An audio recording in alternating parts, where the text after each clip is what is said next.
When I moved abroad and started my life again in Ireland, I had the most insurmountable task ahead of me, and that was creating work and a living again out of music when I had lived in Canada for years, working that scene and living as a full time musician there. But that's the thing when you move, you have zero contacts, zero friends, you don't know what way is up and what way is down, and it's hard to rebuild that for yourself all over again. So that's what I wanted to do in this vlog is just to give you an account of what I did, how I built myself up, how I built a network up, the tools I used, and just to show you that if you believe in the big picture and you work hard for it, you can find success.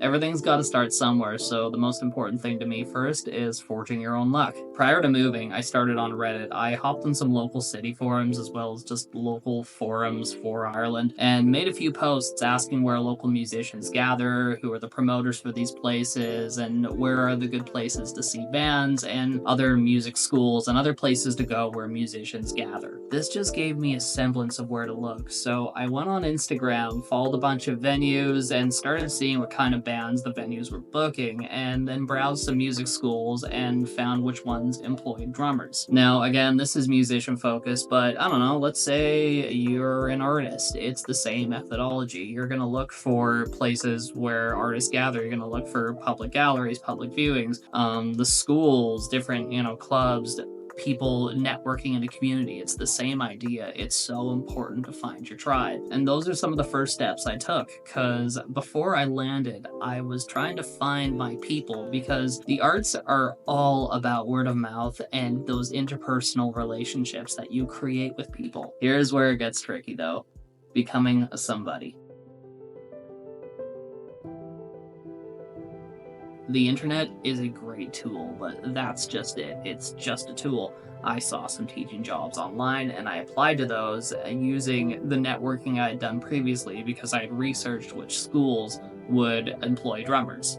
So you see where this is going, right? I did what anyone else would do. I blew the dust off my resume, cleaned it up, got it ready, sent it out, and that was it. But here's the thing, I was still a nobody. I had no references, I had nothing. I had a resume and my skill set, and that's it. So I actually did the boomer method. I looked up every music store that was within busing distance, within walking distance, and I pounded the pavement. I went to every location, asked to speak to the manager, and introduced myself. And it just so happens that the place that I work at now, I went there and the manager was there working at the time. So I just introduced myself, we chatted, and I sent my resume via email off right then and there. And he actually saw my resume on Indeed too, but he had a face to the name now. And I can't stress how significant something like that is, because that put me ahead of every other applicant who just sent off a resume and called it a day.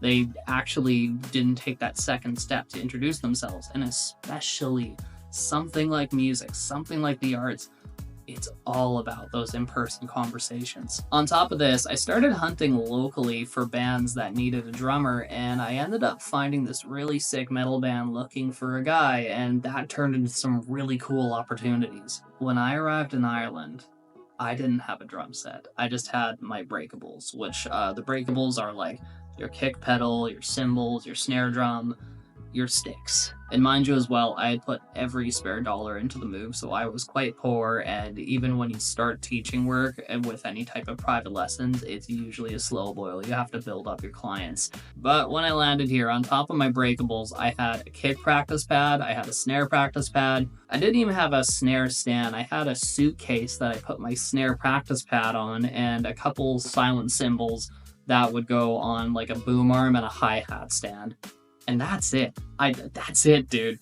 I didn't even have enough money to go to a practice space regularly. So when I got in touch with this guitarist for a band and set up an audition, I had my DIY practice set that I would play on every day for hours. I would play on that thing so much because I needed to learn the songs to audition in the band, and the preparedness paid off, I gotta say, because I went in and I killed it. I got myself into a band. And it turned out as well, the bass player in the band was a student at a recording school, and a month later, I was recording an EP with them in the same studio that people like U2 or the Cranberries had recorded with at Windmill Lane Studios. But what about, like, paid work, dep work, gigs, you know? I really gotta quit these things.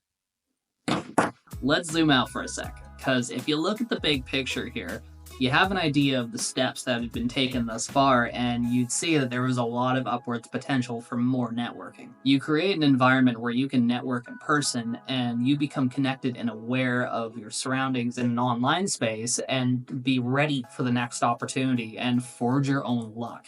Never ever get complacent, especially if you want a music career or any type of arts career. I never turned the pressure down, right? I kept doing my daily mini vlogs on TikTok and Instagram. I'd see a local band when I could, and I was constantly watching for the next opportunity for when it knocked. And I stayed monitoring all those Facebook groups, all those Reddit groups, waiting for something that was right for me to jump on. And finally something stuck, which leads me to my third chapter of this. You are who your company is.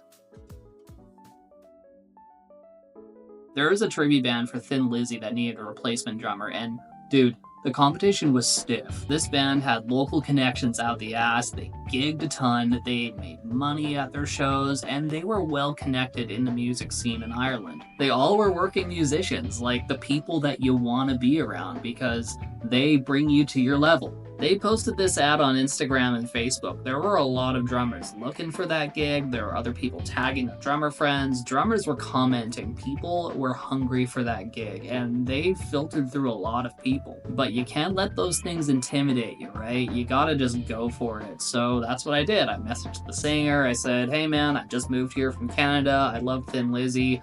I'd love to audition for your band. Here's my Instagram with all of the clips of me playing. But again, if we zoom out here, you can see that throughout the trail that's been blazed, there's now social proof on some level, right? There's something going on. I'm just not a nobody. I'm a small little fish in the sea here, but I'm not just a nobody. I've got a couple things going on at least to show that I'm trying, right? But it's hard. The arts are incredibly competitive, and every artist knows this.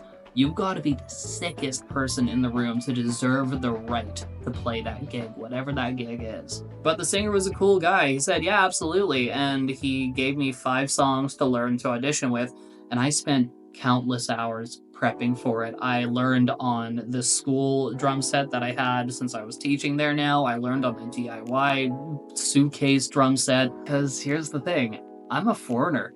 I don't even have all my tools, let alone a car, and I'm competing against local established talent that has way more going for me than I do for myself. All I could offer is my grit, my integrity, and my best work. No excuses. And chances are, if you're watching this, you might be in a similar space, so you have to just go for it, right? You have to give it your absolute best, regardless of your circumstances. And that's what I did. I showed up and I one-took every song. I was over-prepared for that audition because I wanted to show them that I was the best man for the job. To them, understandably, this was just an audition, but to me, this was a chance to get in with working musicians who were doing it. Despite the fact that there were dozens of other really good drummers who have more going for them, who had more gear, who had a car, who might have had a stable job, I went in there and showed them that I'd make them sound a tier above everybody else. Because here's the thing, when you move to a new place and all you have is yourself and first impressions,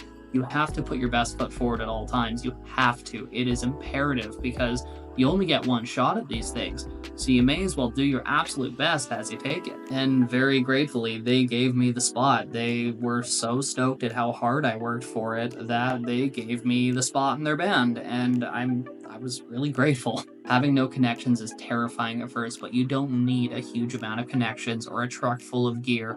All you gotta do is be willing to take the first step, show up, have a real conversation, find your scene, and work your ass off. Because when opportunity knocks, you gotta be ready for it. So, in summary, and the moral of the story is forge your luck, become a somebody, and surround yourself with the right people. This is kind of a new vlog direction for me on YouTube, so if you liked it, please subscribe, leave a comment, share, and check out my Instagram and TikTok for the mini daily vlogs about restarting my life in Ireland. And I'll catch you guys next video.